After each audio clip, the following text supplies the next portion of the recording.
हमारे मित्र किट की बात आती है तो मिट्टी के अंदर सबसे बढ़िया व जो फेमस कार्य है वो हमारा रहता है अर्थवॉर्म का, जिसे आप मिट्टी का केचुआ भी बोल देते हो, कुछ एक भाषा में इसे गंडोवा भी बोला जाता है। आमतौर पर देखा जाए तो ये जो कीट है वो एक तरह से लेबर का कार्य करता है, यानी कि मिट्टी की खुदाई करने में ये सबसे सक्षम रहता है और ये एक ऐसा लेबर है जो फ्री ऑफ कॉस्ट कार्य करता है। हमारी मिट्टी को सुधारने के लिए या फिर हमारी फसलों की पैदावार बढ़ाने के लिए इस कीट का नंबर 1 पर स्थान आता है। इस कीट के बारे में अगर आपको कुछ और जानना हो तो आप गूगल भी कर सकते हो, या फिर काफ़ी सारे ऐसे फार्मर हो जो कि केचुए या फिर गंडोए के बारे में जानते हैं कि हमारी फसलों के लिए कैसे फायदेमंद होता है। हमें पता है कि ये जो कीट है वो हमारे लिए काफ़ी ज़्यादा फायदेमंद है।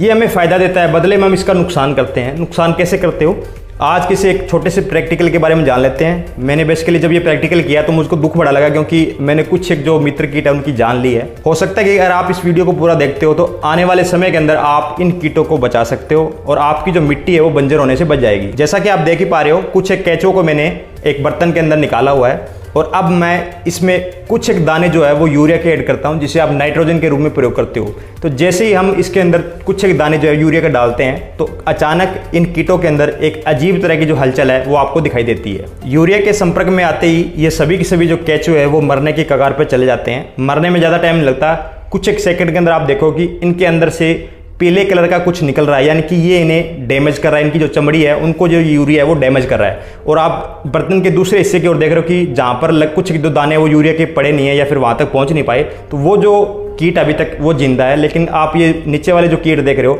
ये पूरे के पूरे मर जाते हैं। ये वीडियो बनाने का मेरा सिर्फ इतना ही मोटिव है कि कृपया करके आप अत्यधिक मात्रा में जो ये केमिकल रहित जो फर्टिलाइजर वगैरह है आप इन्हें ना यूज़ करें। जिस मात्रा में आप अपनी फसलों के लिए इनकी जो रिकमेंड है आप उतना ही प्रयोग करें। किसी अदर फार्मर की जिद में या पड़ोसी की जिद में आप इनका जो अत्यधिक है वो प्रयोग ना करें। कुछ ही सालों में आपकी जो मिट्टी है वो बंजर होने वाली है। उसके बाद में आप चाहे एक ट्रॉली जो यूरिया है वो अपने खेत में डाल लेना, आपके यहाँ जो फसल है वो नहीं होने वाली। धन्यवाद किसान साथियों।